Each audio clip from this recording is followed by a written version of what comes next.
వస్తున్నాడు అదిగో త్వరగా జనం వెచ్చిన పాడాలన్న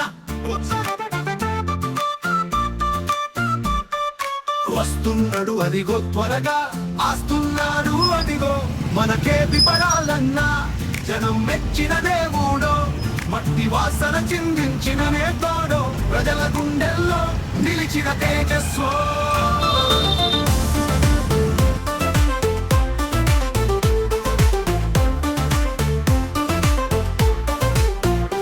గిరుల దారుల్లో నడిచిన నీ జాడా సత్య మార్గం కోసం చేసిన నీ కాదా ఆదివాసీ జాతికి వెలుగు తెచ్చావు న్యాయం కోసం నిలిచిన రక్షకుడివు ప్రకృతి పిలుపులకు జవాబు నీవే ఆనంద గీతాల్లో నీ పాటలే హక్కుల జెండా ఎగురవేసి పోరాడావు అడవి గుండెల్లో తుఫాను రేపినవు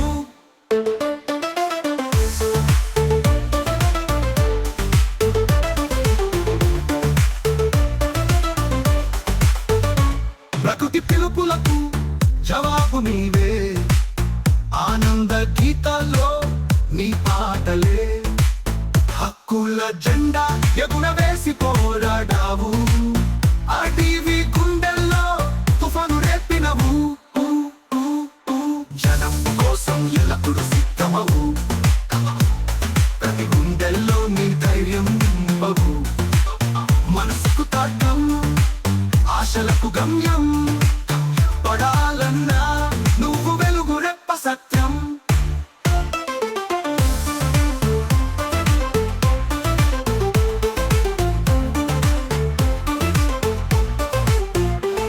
ఈ గీతం కెబిపడాలన్న గారి ఆత్మీయత దాఢ్యం మరియు ఆదివాసీ సమాజానికి చేసిన అనుపమాన సేవలను ప్రజల గొంతుకగా బలపరుస్తూ రాసినది ఆయన వచ్చే ప్రతి అడుగుకి జనం గర్వపడేలా ఈ గీతం ప్రతిధ్వనిస్తుంది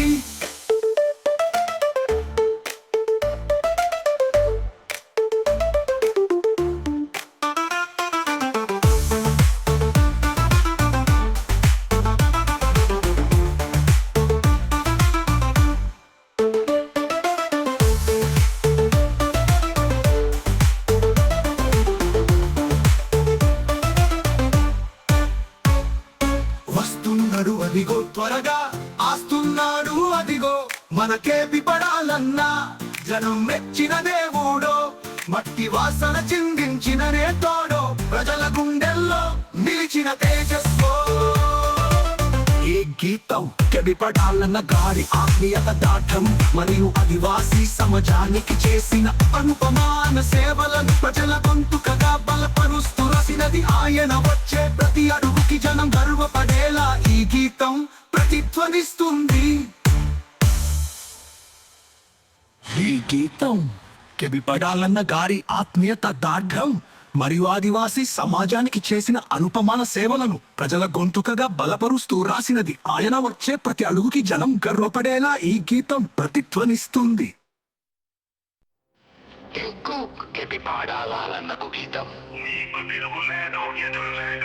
రాగం గంభీర మరియు ప్రేరణాత్మక శైలిలో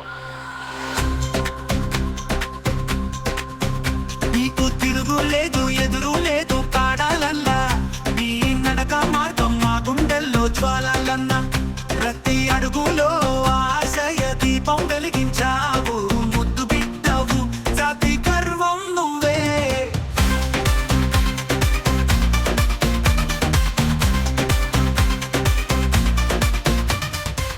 సమరగళంగా నిలిచిన నీ జాడ సత్యపథం కోసం సాగిన నీ ప్రస్థానం అణచివేతల దారిలో వెలుగైన నీ గొంతు ప్రజల స్వరమై మారిన నీ ప్రతి మాట ప్రతి మాట ప్రతి మాట ప్రకృతిని ప్రేమించిన ధైర్యవంతుడు నువ్వు ఆదివాసి సంస్కృతికి రక్షకుడివి నువ్వు మంచి మాట చూపిన మార్గదర్శి నువ్వు మా ప్రతి అడుగుకి నీ ప్రేరణ నీ చావు నీకు తిరుగు లేదు ఎదురు లేదు పాడాలల్లా నీ నడక మార్గం మా గుండెల్లో జ్వాలలన్నా ప్రతి అడుగులో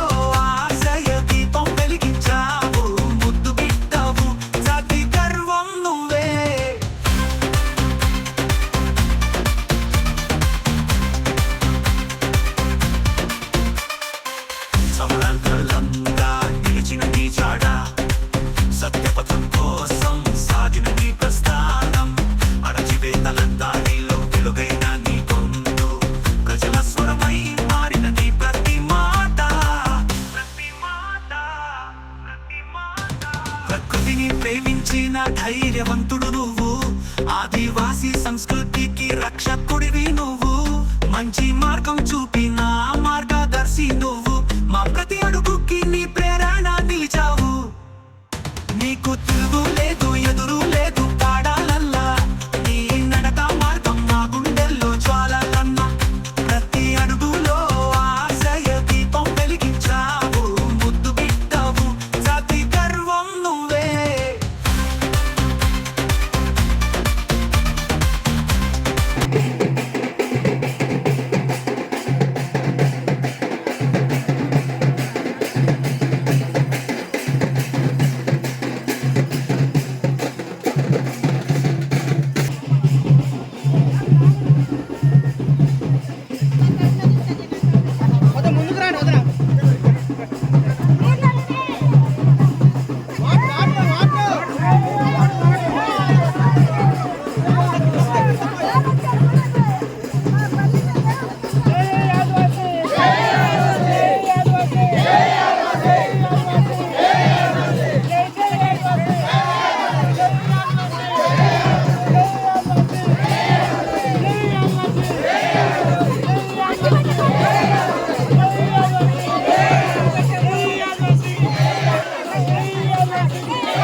నేత చైర్మన్ గారికి జై ఆదివాసీ వేదిక మీద జై ఆదివాసీ అలంకరించవలసిందిగా కోరుతున్నాం. జై ఆదివాసీ సార్ దయచేసి ఒకేతో ఈ వంచల గ్రామ మహిళా తల్లులు ఒకే ఇచ్చి గౌరవ చైర్మన్ గారికి స్వాగతం పలకవలసిందిగా కోరుతున్నాం. అందరూ దయచేసి నిశ్శబ్దంగా కూర్చోవాలని కోరుతున్నాం.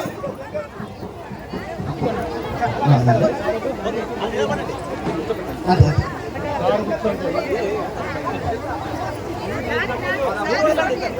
ఓకే గౌరవనీయులు ఆదివాసీ ట్రస్ట్ చైర్మన్ గారు కేబీ పరోసార్ గారికి స్వాగతం సుస్వాగతం. వేదిక మీద అలంకరించవలసిందిగా కోరుతున్నాం. సభ్యులందరూ కూడా తప్పనితో ఆహ్వానించాలని కోరుకుంటున్నాం.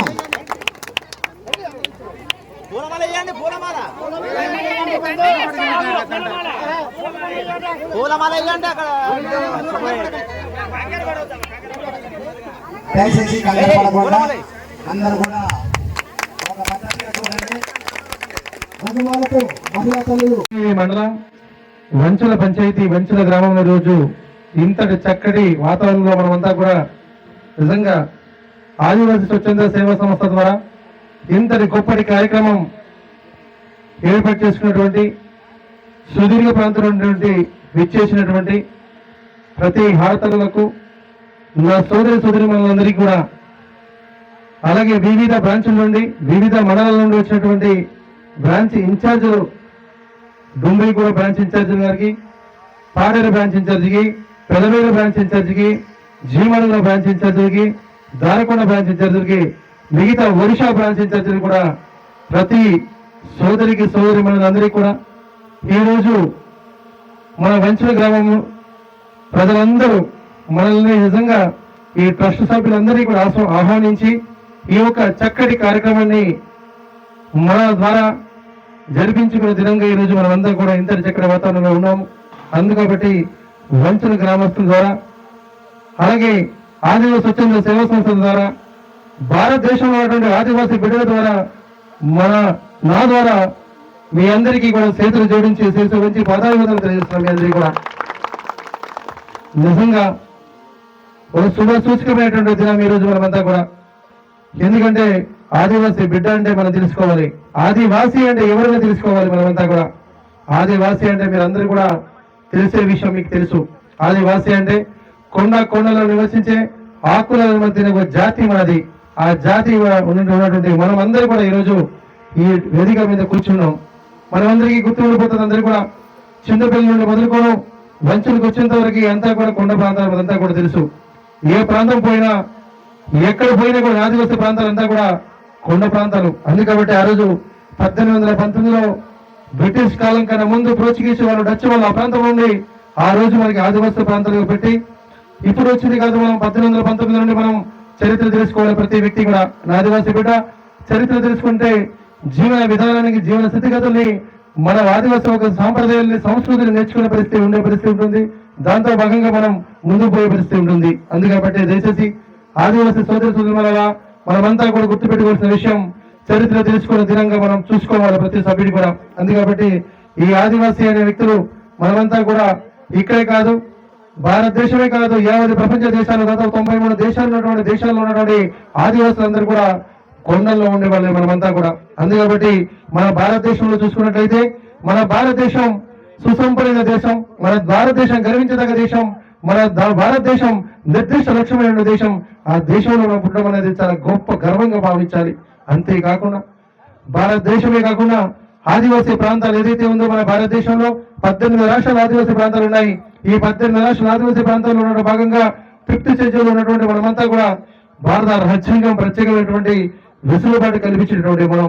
ఎందుకంటే అందుకబట్టి మొట్టమొదటిగా ఆదివాసీ ట్రస్ట్ దేని తీసుకురావడం జరిగింది అంటే, నా ఆదివాసీ ప్రాంతాలు, నా ఆదివాసీ గూడాలు, నేను చాలా ప్రాంతాలు చూశాను, చాలా ప్రాంతాలు తిరిగాను. కాబట్టి ఈ ప్రాంతాలు చూసినప్పుడు నా ఆదివాసీ ప్రాంతానికి నిజంగా మనం ఒకసారి ఇండియన్ కాన్స్టిట్యూన్స్ లో కానీ ఇండియన్ డెమోక్రసీలో చూస్తే భారత రాజ్యాంగం కానీ భారత ప్రజాస్వామ్యంలో తీసుకోగలిగితే మనమంతా కూడా చట్టాలు శాసనాలు అన్ని కల్పించినప్పుడు భారత రాజ్యాంగాన్ని నిజంగా నిర్మితమైనటువంటి డాక్టర్ బిఆర్ అంబేద్కర్ మన ఎస్సీ ఎస్టీ మైనారిటీ పీపుల్ సంబంధించినటువంటి మహానీయుడు రాసినటువంటిది ఆ రాజ్యాంగంలో మనకి ప్రత్యేకమైనటువంటి బడుగు బలహీన వర్గాలకి ప్రత్యేకమైన రూపకల్పన చేసి ఆదివాసులకు సపరేట్ గా నిజంగా 5th షెడ్యూల్ చేసి మనమంతా కూడా చట్టాలు శాస్త్రాలు జీవనాన్ని కూడా మనల్ని ఒక భారత ప్రధాని, భారత రాష్ట్రపతి, భారత గవర్నర్ వీళ్ళంతా కూడా ఉండే పరిస్థితిలో ఉన్న ఈ రాష్ట్రపతి ఆధీనంలో ఉన్నటువంటి మన ఆదివాసీ బిడ్డలు, రాష్ట్రంలో ఉన్నటువంటి పరిస్థితులు చూస్తే గవర్నర్లు ఆధీనంలో ఉన్నటువంటి మనం,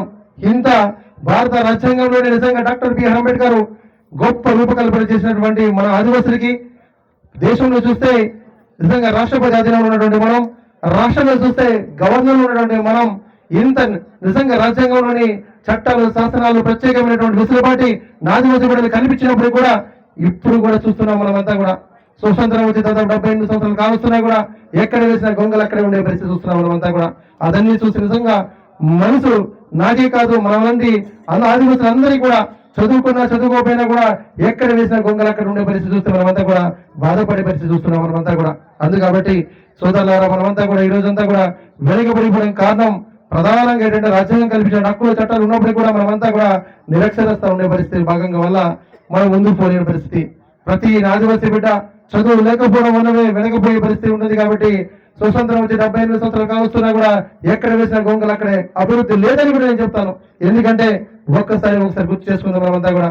అభివృద్ధి చెందిందని మనం అనుకోవచ్చు కానీ అభివృద్ధి చెందలేదని కూడా ఒక నిజంగా నివేదిక చూస్తే లేదని కూడా చెప్తాను. ఎందుకంటే స్వతంత్రం వచ్చి 78 సంవత్సరాలు కావస్తున్నా కూడా ఒక్కసారి మీరు గుర్తుపెట్టుకోండి. మీ గ్రామాల్లో ఎవరైనా ఉన్న సోదరులందరికీ కూడా నేను చెప్తున్నా, మీ గ్రామాల్లో ఒక్కసారి గుర్తుపెట్టుకోండి.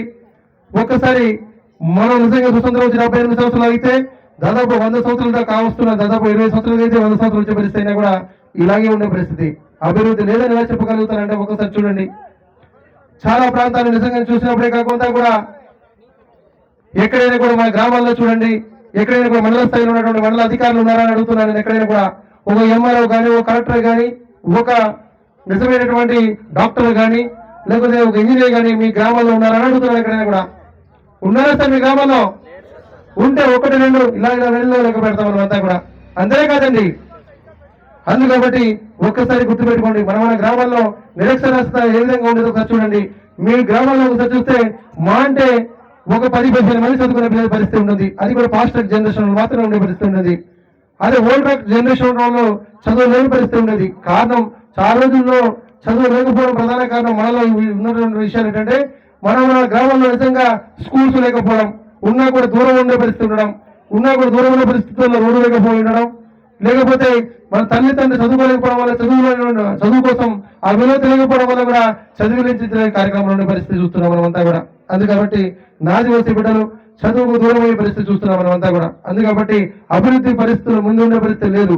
అందుకబట్టి ప్రతి తాండాల్లో ప్రతి గ్రామంలో కూడా మన పూర్తిగా చదువుకునే పరిస్థితి కావాలనుకున్నప్పుడు నిజమే మన వంతు కూడా ఎంతో కొంత కృషి చేద్దామనే ఉద్దేశంతో ఈ ట్రస్ట్ ద్వారా తీసుకొస్తూ మొట్టమొదటిగా ఆదివాసీ బిడ్డలకి విద్య ఉండే పరిస్థితి కావాలనే ఉద్దేశంతో ఈ ట్రస్ట్ ద్వారా మొట్టమొదటిగా స్వీకరించినటువంటి వ్యవస్థ ఏంటి అంటే రాత్రి బడులు తీసుకొచ్చాను.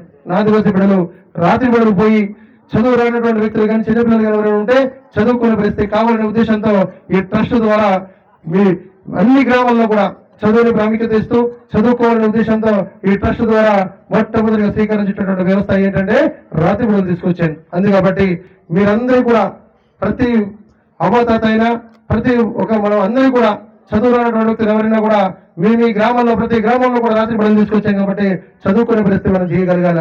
చదువు లేకపోతే మనం ముందుకు లేని పరిస్థితి. ఎందుకంటే మనకి భగవంతుడు నిజంగా తల్లి కడుపులో నుండి మోసినటువంటి 9 మాసాలు మోసినటువంటి స్త్రీ గర్భం నుండి మనం బయటకు వచ్చిన తర్వాత బాహ్య ప్రపంచం చూడడానికి భగవంతుడు అనేది 2 కళ్ళు ఇస్తుంది.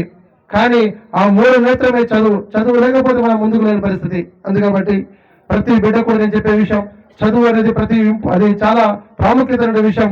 ప్రజాస్వామ్య విలువలు తెలియాలన్నా బాహ్య ప్రపంచంలో ఏం జరుగుతుందనే కూడా మనకి నిర్దిష్టంగా తెలుసుకున్న పరిస్థితి కావాలన్నా కూడా మొదటిగా చదువు అనేది చాలా ప్రాముఖ్యం. కాబట్టి ఆదివాసీ బిడ్డకు అది ముఖ్యమైన పాత్ర. కాబట్టి చదువుని ఎక్కువ ప్రయత్నిస్తూ మొట్టమొదటిగా ట్రస్ట్ ద్వారా నైట్ స్కూల్స్ తీసుకురావడం జరిగింది. అంతేకాకుండా నైట్ స్కూల్ కాకుండా మొత్తం కూడా చదువు మీద ఎక్కువ ప్రయత్నిస్తూ ఎవరైనా కూడా నిజంగా తల్లిదండ్రులైన పిల్లలు ఎవరైనా ఉన్నా పేద పిల్లలు ఎవరైనా ఉన్నా నిజంగా చదువుకోలేని పరిస్థితి ఉంటే ఈ ట్రస్ట్ కూడా చదివించే కార్యక్రమం తీసుకొచ్చాను. అంతేకాకుండా మన పిల్లల్లోని నిజంగా మీ పిల్లల్లో కూడా ఎవరైనా డ్రాప్ అవుట్ పిల్లలు ఉన్నట్టయితే ఎవరైనా చదువు మధ్యలో మనసుంటే స్త్రీ పురుషులు కానీ ఎవరైనా చదువు మనసుంటే ఆ పిల్లల్ని కూడా చదువుకు ఇచ్చే బాధ్యత ట్రస్ట్ తీసుకోవడం జరిగింది. అంతేకాకుండా మన పిల్లలు నిజంగా చదువుతున్నప్పుడు కూడా ఇప్పుడున్నటువంటి పరిస్థితి చూస్తే జీవో నెంబర్ 3 అనేది సుప్రీంకోర్టు కొట్టేసే పరిస్థితి చూస్తే మనమందరూ కూడా సుప్రీంకోర్టు కొట్టే పరిస్థితి చూసినప్పుడు మనమంతా కూడా నిజంగా రిజర్వేషన్ లో పోయే పరిస్థితికి వస్తే రిజర్వేషన్ కూడా మనకి అంతంత మాత్రం ఉండే పరిస్థితి. అప్పుడు మనకి రిజర్వేషన్ జీవో నెంబర్ 3 ఉన్నప్పుడు మనకి పూర్తిగా 100% గిరిజన ప్రాంతాల్లో ఉంటే జీవో నెంబర్ 3 సుప్రీంకోర్టు కొట్టిన తర్వాత 50% వచ్చినా కూడా 100 పోస్టులు చేస్తే 100కి మన 50% అయితే 50 పోస్టులు వస్తాయి అనుకుంటాం. 50 పోస్టులు రాదు. ఎప్పుడు కూడా దాని ఒక పర్సెంటేజ్ ప్రకారం చూస్తే 10 పోస్టులు 5 పోస్టులు ఉండే పరిస్థితి చూస్తాం. అందుకబట్టి మనకి పూర్తిగా రిజర్వేషన్ ఉండే పరిస్థితి ఉన్నప్పుడు కూడా రిజర్వేషన్ లేని పరిస్థితి ఇప్పుడు చూస్తున్నాం మనమంతా కూడా. అందుకబట్టి ఆదివాసీ బిడ్డలందరూ కూడా చదువుకునే పరిస్థితి భాగంతో మనకి ఉద్యోగాలతో పాటు ఉద్యోగాలు లేకపోయినా కూడా మనం బతకాలని కూడా ఇప్పుడు విద్య ప్రాముఖ్యత. కాబట్టి మనమంతా కూడా మన పిల్లల్ని చదివించే కార్యక్రమం చేయాలి. అంతేకాకుండా అంతంత మాత్రమే కాకుండా ఉండే పరిస్థితి కాకుండా ఆదివాసీ బిడ్డ గొప్ప చదువులు చదవగలగాలి, గొప్ప ఉన్నత స్థాయిలో రాగలగాలి. అప్పుడు మాత్రమే ఆదివాసీ సమాజంలో మారే పరిస్థితి ఉంటుందనే ఉద్దేశంతో ఈ ట్రస్ట్ ద్వారా పూర్తిగా మనం పేద పిల్లలు ఎవరైతే ఉన్నారో నిజంగా గొప్ప చదువులు చదవాలని కలగన్న పరిస్థితి ఉన్నప్పుడు కూడా పెద్ద గొప్ప స్థాయిలో వెళ్ళాలనుకున్న పిల్లల్లో కూడా పేదరికంలో ఉన్నటువంటి పిల్లలు చాలా మంది కుటుంబాలు నిజంగా మంచి విద్యకి ప్రాముఖ్యత ఇచ్చే పరిస్థితి ఉన్నప్పటికీ చదవాలని తపన ఉన్నప్పుడు కూడా గొప్ప స్థాయికి పోవాలని కూడా మన పేదరికం వెంటాడే పరిస్థితి చూస్తుంటాం మనమంతా కూడా. అందుకబట్టి ఆ పేదరికం వెంటాడే పరిస్థితి ఉండడం వల్ల ఈ ట్రస్ట్ ద్వారా మనమందరూ కూడా ఏదైతే మనం సభ్యత్వం ద్వారా విధానాల ద్వారా మనమందరూ కూడా ఏర్పాటు చేసి ఒక సమూహంగా మనం కలిసి ఈ ఒక ఏదైతే ఎకనామికల్ ఫైనాన్షియల్ పరంగా మనం చూసుకుంటామో దాని ద్వారా మనం ఒక ఆదివాసీ బిడ్డలకి పెద్ద చదువు చదవడానికి ఉపయోగపడే పరిస్థితి తీసుకొచ్చాం. అందుకబట్టి మనమందరూ కూడా నిజంగా ఎవరైతే పేద పిల్లలు ఉన్నారో ఆ పిల్లలు మన వాళ్ళందరూ కూడా డిగ్రీలు ఇంజనీర్లు బిఈలు పీజీలు చేసే పరిస్థితుల్లో భాగంగా గొప్ప స్థాయిలో ఉండాలి అనుకున్నప్పుడు మనం డాక్టర్లు కావాలి, అలాగే ఇంజనీర్లు కావాలి, ఐఏఎస్ ఐపీఎస్ ఆఫీసర్ కావాలి అని అనుకున్నప్పుడు కంపల్సరీ కూడా పేదరికం వెంటాడే పరిస్థితి. అందుకబట్టి అలా కాకూడదు ఆలోచించి బిడ్డ కొత్త గొప్ప మనమంతా సాయం చేయాలనే ఉద్దేశంతో ఈ ట్రస్ట్ ద్వారా మనమంతా కూడా ఏదైతే సభ్యత్వం ద్వారా విరాళాల ద్వారా వచ్చినటువంటి ఎకనామికల్ కానీ ఉన్నటువంటి సొసైటీ ద్వారా వచ్చినటువంటి ఎకనామికల్ కానీ సపోర్ట్ చేస్తూ మన ఆదివాసీ బిడ్డలకి అందరూ కూడా మేలు జరిగే పరిస్థితి తీసుకొచ్చాం. అందుకబట్టి దయచేసి మన పిల్లలు డాక్టర్లు ఇంజనీర్లు కావాలనుకున్నప్పుడు ఒక డాక్టర్ చదవాలి అనుకుంటే నిజంగా 40-50 లక్షలు ఖర్చు అయ్యే పరిస్థితి. కానీ ఆదివాసీ బిడ్డ నిజంగా అది చదవాలని తపన ఉన్నప్పుడు కూడా ఆ వ్యక్తికి సాధ్యం కాదు, పేదరికం వెంటాడే పరిస్థితి. అందుకబట్టి అలా కాకూడదు ఆదివాసీ బిడ్డకు. నిజంగా మన పిల్లలు ఎవరైనా డాక్టర్లు చదువుతామన్నా ఇంజనీరింగ్ చదువుతామన్నా కూడా కంప్లీట్ గా కూడా ట్రస్ట్ చదివించే కార్యక్రమం కూడా తీసుకొచ్చేది అంతా కూడా. అందుకబట్టి మీ పిల్లల్ని చదివించాలి, మన వాళ్ళు గొప్ప స్థాయిలో పోవాలి. అంతేకాకుండా డాక్టర్లు ఇంజనీర్లే కాకుండా గొప్ప స్థాయిలో చదవాలి.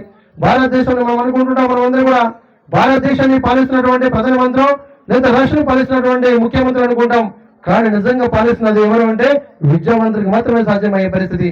విద్యావంతులైన వ్యక్తులు చాలా గొప్ప నిర్దిష్టమైన లక్ష్యంతో ఉంటారు. విద్యావంతులు దేశాన్ని పాలిస్తున్నారు. మనం అంతా కూడా తెలుసుకోవాలి. అదంతా ఎందుకు అలాగే చెప్తున్నానంటే ఈ రోజు మన దేశ భౌగోళిక పరిస్థితి కానీ ప్రపంచ దేశాల ఒక విభిన్నమైనటువంటి నిర్దిష్టమైనటువంటి ఎకనామికల్ కానీ ఏ పని చేయాలన్నా కూడా విద్యావంతులతో మాత్రమే సాధ్యమయ్యే పరిస్థితి. అందుకబట్టి మన విద్యావంతులు ఆ స్థాయిలో చూడాలనుకున్నప్పుడు దేశాన్ని కాదు ప్రపంచాన్ని చూడాలనుకున్నప్పుడు మన ఆదివాసీ బిడ్డల్లో కూడా ఉండాలనుకున్నప్పుడు ఐఏఎస్ ఐపీఎస్ ఆఫీసర్లు కావాలి. మనమంతా కూడా ఐఏఎస్ ఐపీఎస్ ఆఫీసర్ కావాలని కూడా నిజంగా మనం చదువుకున్న బడులంతా కూడా ప్రభుత్వ బడులు చదువుకున్న పరిస్థితికి వచ్చినప్పుడు మన విద్య ఏ మాదిరిగా ఉంటుందో మనకు తెలిసే పరిస్థితి. ఎందుకంటే మనకి హిందీ కానీ ఇంగ్లీష్ కానీ అంత సంపూర్ణంగా లేని పరిస్థితుల్లో ఏదైనా కాంపిటేటివ్ ఎగ్జామ్స్ లో పోవాలనుకుంటే ఆ కాంపిటేటివ్ ఎగ్జామ్స్ లో మనం నెగ్గే పరిస్థితులు లేదు. అందుకబట్టి మన ఆదివాసీ బిడ్డల్లో ఆ పరిస్థితి ప్రభుత్వ బడులు చదివినా కూడా కాంపిటేటివ్ ఎగ్జామ్స్ లో ప్రిపేర్ కావాలి, కాంపిటేటివ్ ఎగ్జామ్స్ లో కొట్టాలనుకున్నప్పుడు కంపల్సరీ కోచింగ్ పోయే పరిస్థితి కావాలి. ఒక ఐఏఎస్ ఐపీఎస్ ఆఫీసర్ కావాలి అనుకున్నప్పుడు కోచింగ్ పోవాలనుకుంటే ఢిల్లీలో కానీ హైదరాబాద్ లో కోచింగ్ తీసుకోవాలనుకుంటే దానికి కూడా లక్షలాది రూపాయలు ఖర్చు అయ్యే పరిస్థితి చూస్తాం మనమంతా కూడా.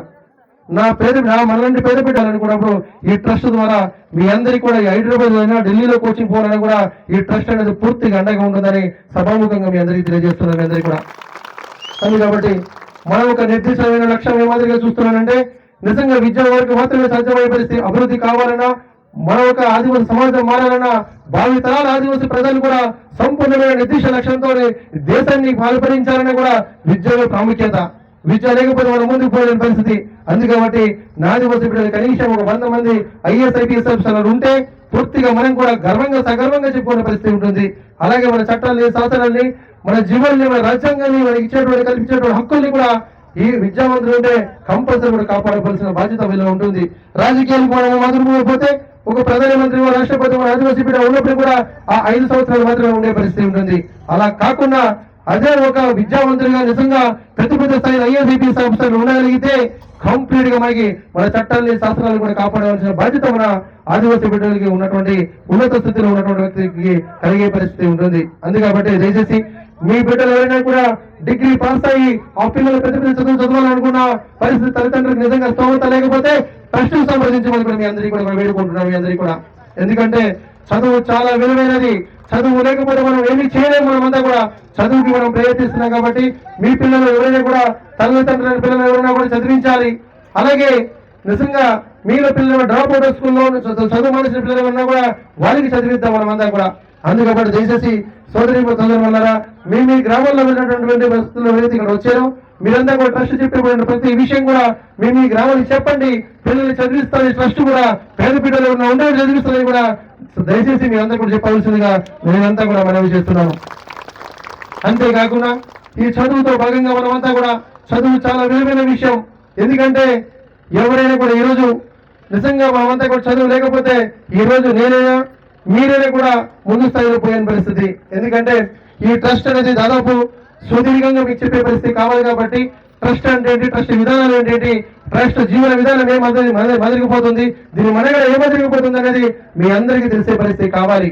ఎందుకంటే మనం ఏదైనా వేరే విషయంలో పోవాలంటే సాధ్యం కాని పరిస్థితి. ఈ ట్రస్ట్ ద్వారా మనమంతా కూడా ఒక్కొక్క అన్నదమ్ముల అక్క చెల్లెల్లాగా మన కుటుంబ బంధువులాగా ఉంటూ ఈ ట్రస్ట్ ద్వారా మనమంతా కూడా యూనిట్ గా ఉంటూ మనమంతా కూడా మన పేద ప్రజలకి మన ఆదివాసీ ప్రాంతాలకి అభివృద్ధి చేసే పరిస్థితి ఉంటుందనే ఉద్దేశంతో ఈ ట్రస్ట్ తీసుకొస్తూ దాదాపు సుదీర్ఘంగా 3 సంవత్సరాల పాటు ట్రస్ట్ ఉంది.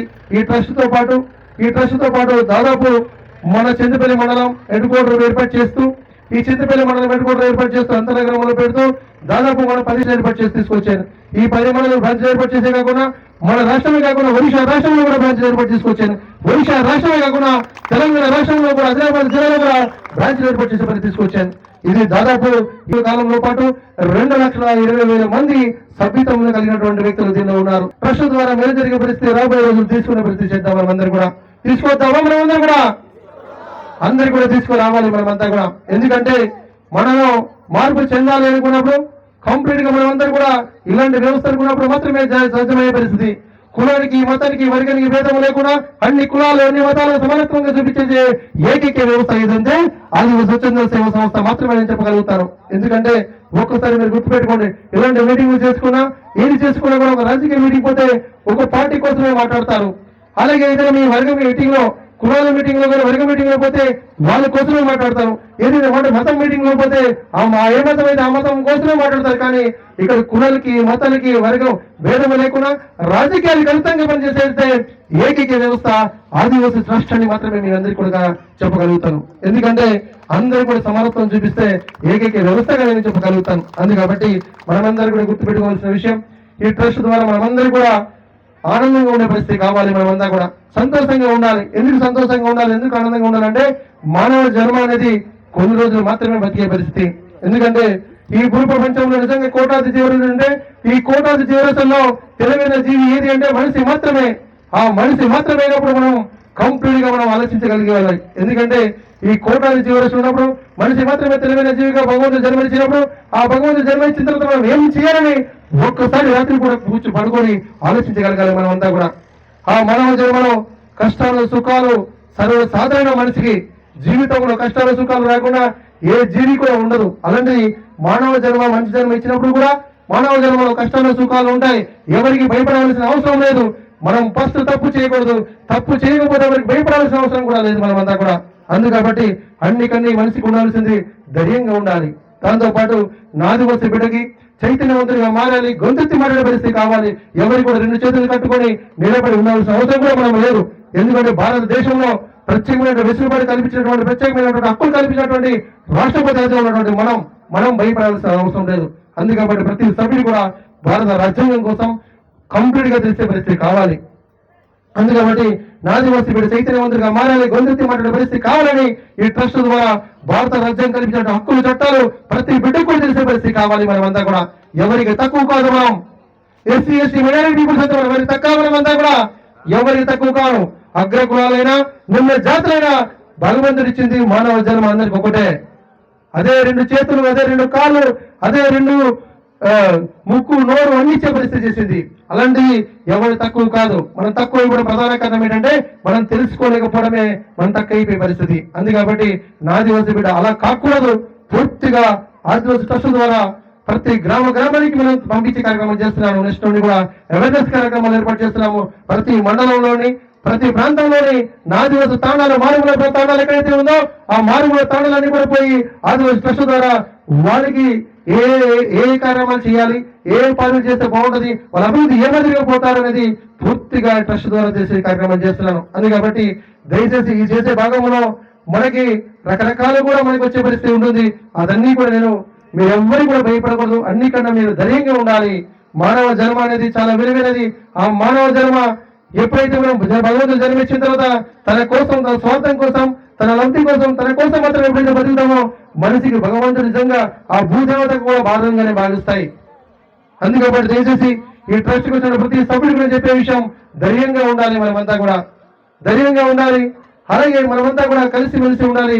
మనమంతా కూడా ఒకే తాటి మీద అన్నదమ్ములా కలిసి ఉండే పరిస్థితి కావాలి మనమంతా కూడా.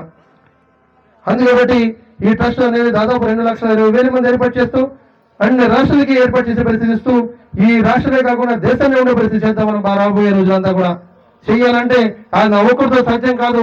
మీ అందరి భుజాల కందల మీద వేసుకొని పోయినప్పుడు మాత్రమే వ్యవస్థ అంచెలంచెలుగా ముందుకు పోయే పరిస్థితి ఉంటుంది. అందుకబట్టి మనమంతా కూడా ట్రస్ట్ ద్వారా ట్రస్ట్ విధి విధానాలు తెలిసే పరిస్థితి కావాలి.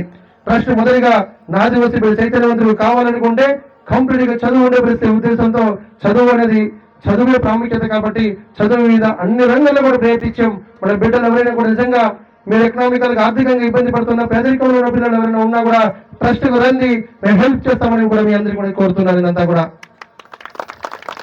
మనకి పూర్తిగా రిజర్వేషన్ లో ఉండే పరిస్థితి ఉన్నప్పుడు కూడా రిజర్వేషన్ లేని పరిస్థితి ఇప్పుడు చూస్తున్నాం మనమంతా కూడా. అందుకబట్టి ఆదివాసీ బిడ్డలందరూ కూడా చదువుకునే పరిస్థితి భాగంతో మనకి ఉద్యోగాలతో పాటు ఉద్యోగాలు లేకపోయినా కూడా మనం బతకాలని కూడా ఇప్పుడు విద్య ప్రాముఖ్యత. కాబట్టి మనమంతా కూడా మన పిల్లల్ని చదివించే కార్యక్రమాన్ని చేయాలి. అంతేకాకుండా అంతంత మాత్రమే కాకుండా ఉండే పరిస్థితి కాకుండా ఆదివాసీ బిడ్డ గొప్ప చదువులు చదవగలగాలి, గొప్ప ఉన్నత స్థాయిలో రాగలగాలి. అప్పుడు మాత్రమే ఆదివాసీ సమాజంలో మారే పరిస్థితి ఉంటుందనే ఉద్దేశంతో ఈ ట్రస్ట్ ద్వారా పూర్తిగా పేద పిల్లలు ఎవరైతే ఉన్నారో నిజంగా గొప్ప చదువులు చదవాలని కాలగానే పరిస్థితి ఉన్నప్పుడు కూడా పెద్ద గొప్ప స్థాయిలో వెళ్ళాలనుకున్న పిల్లల్లో పేదరికంలో ఉన్నటువంటి పిల్లలు చాలా మంది కుటుంబాలు నిజంగా మంచి విద్యకి ప్రాముఖ్యత ఇచ్చే పరిస్థితి ఉన్నప్పటికీ చదవాలని తపన ఉన్నప్పుడు కూడా గొప్ప స్థాయికి పోవాలని కూడా మన పేదరికం వెంటాడే పరిస్థితి చూస్తుంటాం మనమంతా కూడా.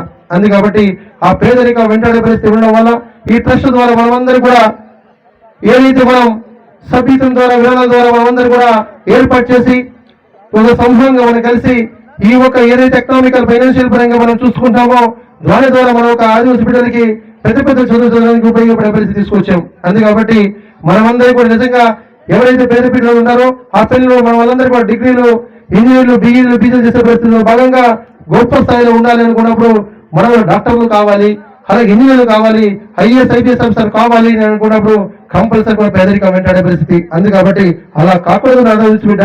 కొత్త గొప్ప మనమంతా సాయం చేయాలనే ఉద్దేశంతో ఈ ట్రస్ట్ ద్వారా మనమంతా కూడా ఏదైతే సభ్యత్వం ద్వారా విరాళాల ద్వారా వచ్చినటువంటి ఎకనామికల్ కానీ ఉన్నటువంటి సొసైటీ ద్వారా వచ్చినటువంటి ఎకనామికల్ కానీ సపోర్ట్ చేస్తూ మన ఆదివాసీ బిడ్డలకి అందరూ కూడా మేలు జరిగే పరిస్థితి తీసుకొచ్చాం.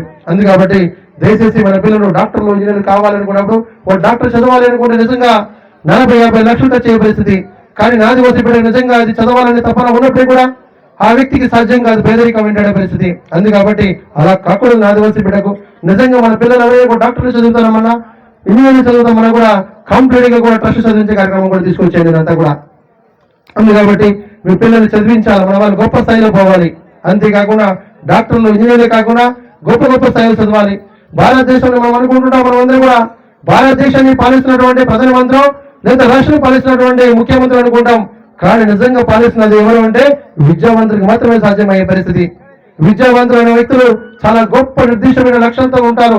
విద్యావంతులు దేశాన్ని పాలిస్తున్నారు. మనం అంతా కూడా తెలుసుకోవాలంతా.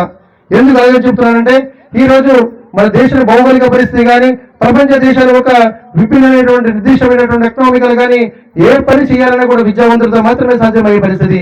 అందుకబట్టి మన విద్యావంతులు ఆ స్థాయిలో చూడాలనుకున్నప్పుడు, దేశాన్ని కాదు ప్రపంచాన్ని చూడాలనుకున్నప్పుడు, మన ఆదివాసీ బిడ్డల్లో కూడా ఉండాలనుకున్నప్పుడు ఐఏఎస్ ఐపీఎస్ ఆఫీసర్ కావాలి. మనమంతా కూడా ఐఏఎస్ ఐపీఎస్ ఆఫీసర్ కావాలనుకున్నా కూడా నిజంగా మనం చదువుకున్న బడులంతా కూడా ప్రభుత్వ బడులు చదువుకునే పరిస్థితికి వచ్చినప్పుడు మన విద్య ఏ మాదిరిగా ఉంటుందో మనకు తెలిసే పరిస్థితి. ఎందుకంటే మనకి హిందీ కానీ ఇంగ్లీష్ కానీ అంత సంపూర్ణంగా లేని పరిస్థితుల్లో ఏదైనా కాంపిటేటివ్ ఎగ్జామ్స్ లో పోవాలనుకుంటే ఆ కాంపిటేటివ్ ఎగ్జామ్స్ లో మనం నెగ్గే పరిస్థితులు లేదు. అందుకబట్టి మన ఆదివాసీ బిడ్డల్లో ఆ పరిస్థితి ప్రభుత్వ బడులు చదివినా కూడా కాంపిటేటివ్ ఎగ్జామ్స్ లో ప్రిపేర్ కావాలి, కాంపిటేటివ్ ఎగ్జామ్స్ లో కొట్టాలనుకున్నప్పుడు కంపల్సరీ కోచింగ్ పోయే పరిస్థితి కావాలి. ఒక ఐఏఎస్ ఐపీఎస్ ఆఫీసర్ కావాలి అనుకున్నప్పుడు కోచింగ్ పోవాలి అనుకుంటే ఢిల్లీలో కానీ హైదరాబాద్ లో కోచింగ్ తీసుకోవాలనుకుంటే దానికి కూడా లక్షలాది రూపాయలు ఖర్చు అయ్యే పరిస్థితి చూస్తాం మనమంతా కూడా. మనలాంటి పేద పెట్టాలనుకున్నప్పుడు ఈ ట్రస్ట్ ద్వారా మీ అందరికీ కూడా హైదరాబాద్ అయినా ఢిల్లీలో కోచింగ్ పోవాలని కూడా ఈ ట్రస్ట్ అనేది పూర్తిగా అండగా ఉంటుందని సభాముఖంగా మీ అందరికీ తెలియజేస్తున్నాను. మీ అందరికీ కూడా అందుకబట్టి మనం ఒక నిర్దిష్టమైన లక్ష్యం ఏ మాదిరిగా చూస్తున్నానంటే నిజంగా విద్యా వారికి మాత్రమే సాధ్యమయ్యే పరిస్థితి. అభివృద్ధి కావాలన్నా, మన ఒక ఆదివాసీ సమాజం మారాలన్నా, భావి తరాల ఆదివాసీ ప్రజలు కూడా సంపూర్ణమైన నిర్దిష్ట లక్ష్యంతో దేశాన్ని పాల్పరించాలన్నా కూడా విద్యలో ప్రాముఖ్యత. విద్య లేకపోతే మనం ముందుకు పోలేని పరిస్థితి. అందుకబట్టి నా ఆదివాసీ బిడ్డలు కనీసం ఒక 100 మంది ఐఏఎస్ ఐపీఎస్ ఆఫీసర్లు ఉంటే పూర్తిగా మనం కూడా గర్వంగా సగర్వంగా చెప్పుకునే పరిస్థితి ఉంటుంది. అలాగే మన చట్టాలని, శాసనాల్ని, మన జీవనాన్ని, మన రాజ్యాంగాన్ని మనకి ఇచ్చేటువంటి కల్పించేటువంటి హక్కుల్ని కూడా ఈ విద్యావంతులు ఉంటే కంపల్సరీ కూడా కాపాడవలసిన బాధ్యత వీళ్ళు ఉంటుంది. రాజకీయాలకు మనం మాదిరిపోతే ఒక ప్రధానమంత్రి, రాష్ట్రపతి, మన ఆదివాసీ బిడ్డ ఉన్నప్పుడు కూడా ఆ 5 సంవత్సరాలు మాత్రమే ఉండే పరిస్థితి ఉంటుంది. అలా కాకుండా అదే ఒక విద్యావంతులుగా నిజంగా పెద్ద స్థాయిలో ఐఏఎస్ ఐపీఎస్ ఆఫీసర్లు ఉండగలిగితే కంప్లీట్ గా మనకి మన చట్టాలని, శాస్త్రాలను కూడా కాపాడవలసిన బాధ్యత మన ఆదివాసీ బిడ్డలకి ఉన్నటువంటి ఉన్నత స్థితిలో ఉన్నటువంటి వ్యక్తికి కలిగే పరిస్థితి ఉంటుంది. అందుకబట్టి దయచేసి మీ బిడ్డలు ఎవరైనా కూడా డిగ్రీ పాస్ అయ్యి ఆ పిల్లలు పెద్ద చదువు చదవాలనుకున్న పరిస్థితి తల్లిదండ్రులకు నిజంగా స్తోమత లేకపోతే ప్రశ్నలు సంప్రదించమని కూడా మీ అందరికీ కూడా వేడుకుంటున్నాం. మీ అందరికీ కూడా ఎందుకంటే చదువు చాలా విలువైనది. చదువు లేకపోతే మనం ఏమీ చేయలేము. మనమంతా కూడా చదువుకి మనం ప్రయత్నిస్తున్నాం. కాబట్టి మీ పిల్లలు ఎవరైనా కూడా తల్లిదండ్రుల పిల్లలు ఎవరైనా కూడా చదివించాలి. అలాగే నిజంగా మీలో పిల్లలు డ్రాప్ అవుట్ స్కూల్లో చదువు మానేసిన పిల్లలు ఎవరైనా కూడా వారికి చదివిద్దాం మనమంతా కూడా. అందుకబట్టి దయచేసి సోదరి తల్లిదండ్రులారా, మీ గ్రామాల్లో ఉన్నటువంటి పరిస్థితుల్లో ఏదైతే ఇక్కడ వచ్చారో మీరంతా కూడా ట్రస్ట్ చెప్పేటువంటి ప్రతి విషయం కూడా మీ గ్రామానికి చెప్పండి. పిల్లల్ని చదివిస్తారని ట్రస్ట్ కూడా పేద బిడ్డలు ఉండేవి చదివిస్తారని కూడా దయచేసి మీరంతా కూడా చెప్పాల్సిందిగా నేనంతా కూడా మనవి చేస్తున్నాను. రోడ్డు కానీ, కరెంటు కానీ, మంచినీళ్ళు కానీ, విద్య కానీ, వైద్యం కానీ సక్రమంగా జరిగే పరిస్థితి కావాలనేది ట్రస్ట్ ఒక ఆశయం. కాబట్టి మీరందరూ కూడా దీనికి పార్టిసిపేట్ చేసి ట్రస్ట్ విధి విధానాలు తెలుసుకొని మనమంతా కూడా ముందుకు నడిపిద్దాం. మనకు ఎవరు వస్తారో ఎవరు చేస్తారో అనేది కలగడం కాకుండా మనకు మనమే చైతన్యవంతులుగా మారాలి. మనకు మనమే ముందుకు పోయే పరిస్థితి కావాలి మనమంతా కూడా.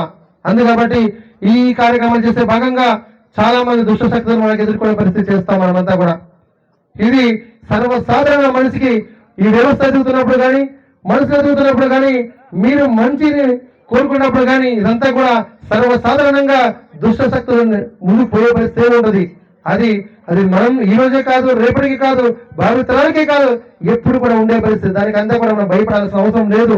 ఎందుకంటే మనం తప్పు చేయనంత వరకు ఎంతకైనా పోయే పరిస్థితి ఉండదు. ఎందుకంటే మనం ప్రజాస్వామ్యంలో ఉన్నాం. మనకి మనం తినవచ్చు, మనం ఉండొచ్చు. మనం ఎవరికి హాని చేయకపోతే చాలు. మనం ఎప్పుడు కూడా ప్రజాస్వామ్య డెమోక్రసీలో ఉన్నాం. ఎవరికి భయపడాల్సిన అవసరం కూడా మనం లేదు. అందుకబట్టి మీరందరూ కూడా మేలు చేయడానికి చూడాలి. స్వచ్ఛంద సేవ సంస్థ అంటే సేవ చేయడానికి మనం ఉన్నాం కాబట్టి సేవ చేసే కార్యక్రమంలో మనం పోతాం. ముందుకి చేద్దాం. మామూలు కూడా చేసే కార్యక్రమాలు చేయాలి. మనమంతా కూడా భగవంతుడు మనకి మంచి జన్మ ఇచ్చింది. ఆ మానవ జన్మ ఇచ్చినప్పుడు మనిషి అనేది సేవ దృక్పథంలో పోవాలి. మనమంతా కూడా అప్పుడే ఆనందంగా ఉండగలుగుతాం. అందుకబట్టి ఈ ట్రస్ట్ ద్వారా మీ గ్రామానికి మంచినీళ్ళు లేకపోతే కంపల్సరీ ట్రస్ట్ సంప్రదించమని మిమ్మల్ని కోరుకుంటున్నాను నేనంతా కూడా. అందుకబట్టి మంచినీళ్ళ విషయంలో కానీ, సిసి రోడ్ విషయంలో కానీ, కమ్యూనిటీ విషయంలో, కమ్యూనిటీ భవనాలు కానీ ఇవన్నీ కూడా ఎంతో కొంత మనమంతా చేతుల మొదలుగా మనం చేద్దామనే ఉద్దేశంతో, ఆదివాసీ మారుమూల ప్రాంతాలన్నీ కూడా మీరు జరిగే ఉద్దేశంతో ఈ ట్రస్ట్ సభ్యులందరినీ కూడా ప్రతి మండలంలో ఉన్న బ్రాంచ్లందరినీ కూడా కంప్లీట్ గా ఆ గ్రామాలకు వెళ్ళి గ్రామ సమస్యలు తెలుసుకొని మనం చేయవలసింది మనం చేస్తున్నాం. మనం చేయలేకపోయిన పెద్ద సమస్య ఉంటే అధికారుల దృష్టిలో తీసుకుపోయి ఆ సమస్యని పరిష్కరించే మార్గంలో తీసుకున్నాం. అందుకబట్టి ఈ వ్యవస్థ ఈ రోజుకి రేపటికి కాకుండా భావి తరానికి ఉండాలి. భావి తరానికి ఉండే పరిస్థితి ఉన్నప్పుడు మనం నిర్దిష్టమైన లక్ష్యంతో పోవాలి. మనమంతా కూడా క్రమశిక్షణ చర్యతో పోవాలి. ఈ ట్రస్ట్ ద్వారా అడ్డదిడ్డంగా ఉండే పరిస్థితి కాదు. ప్రతి ఒక్క సభ్యుడు కూడా మొదటిగా సభ్యత్వం తీసుకోగలగాలి. ఇందులో సభ్యత్వం చాలా ముఖ్యమైన పాత్ర. ఏదైతే సంస్థలు కానీ, పార్టీలు కానీ, ఏ సంఘాలు కానీ ఏర్పాటు చేసుకున్న తర్వాత ప్రభుత్వం ఆంధ్రప్రదేశ్ సొసైటీ రిజిస్ట్రేషన్ 2001 ప్రకారం చట్టం పరంగా ఏదైనా కూడా రిజిస్ట్రేషన్ భాగంగా సభ్యత్వం వేరే ఉండే పరిస్థితి చూస్తాం. దీనికి మనం చేసే అభివృద్ధి కార్యక్రమాలకి నిజంగా ఓడవలేక చాలా మంది దుష్ట శక్తులు మాట్లాడే పరిస్థితి మనం చూస్తున్నాం. ఇప్పుడు ఇదంతా కూడా సమాజం ఉన్నటువంటి నిజంగా ఈ ఒక ఏమన్నా కూడా తెలియదు కానీ సమాజం ఉన్నటువంటి పీడ అనుకోవాలి మనమంతా కూడా. అందుకబట్టి ఇది ఒక భాగం అంతే. అందుకబట్టి మీరు బాగున్నా చూడలేరు, నీ బాధ్యతలో చూడలేరు, వాళ్ళు చేయలేరు, చేసే వారికి సహించారు. సమాజం అలాంటిది. అలాగని భయపడిపోవాల్సిన అవసరం లేదు. మీరు ప్రతి వ్యక్తి కూడా మీరు తప్పు చేయనంత వరకు నీ 10 మంది సాయం చేయడం వల్ల తప్పేమీ కాదు. అందుకబట్టి ఈ ఒక ట్రస్ట్ అనేది పూర్తిగా ఈ రోజు లక్షల రూపాయలు పెట్టి ఆపరేషన్ చేయడమే కాకుండా, లక్షల రూపాయలు పెట్టి పిల్లలకి చదివించడమే కాకుండా, మీ పిల్లలు కూడా ఆల్రెడీ ఇక్కడ కూడా ఐఎస్ కోచింగ్ ఢిల్లీలో కూడా పంపిస్తున్నాను. నేను ఆపరేషన్ చేయిస్తున్నాను. మీ పిల్లలు చదివించే కార్యక్రమం చేస్తున్నాను. మీ గ్రామాలకు అభివృద్ధి కార్యక్రమాలు చేస్తున్నాను. సిసి రోడ్ అయినా, మంచినీరైనా ఇవన్నీ చేసే కార్యక్రమాలు కొన్ని వందల ఆపరేషన్లు ఇవన్నీ కూడా మీరు చూడాలా.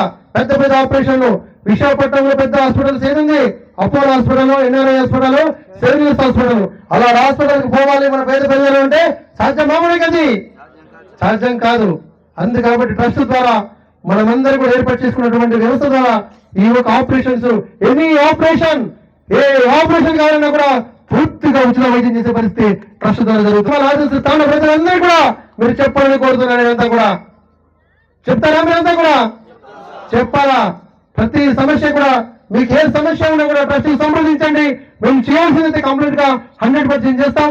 మేము చేయలేకపోతే అధికారుల దృష్టిలో తీసుకుపోయి ఆ సమస్యని పరిష్కరిస్తాం. చేద్దామా? మనమంతా కూడా చెయ్యాలి. మనమంతా కూడా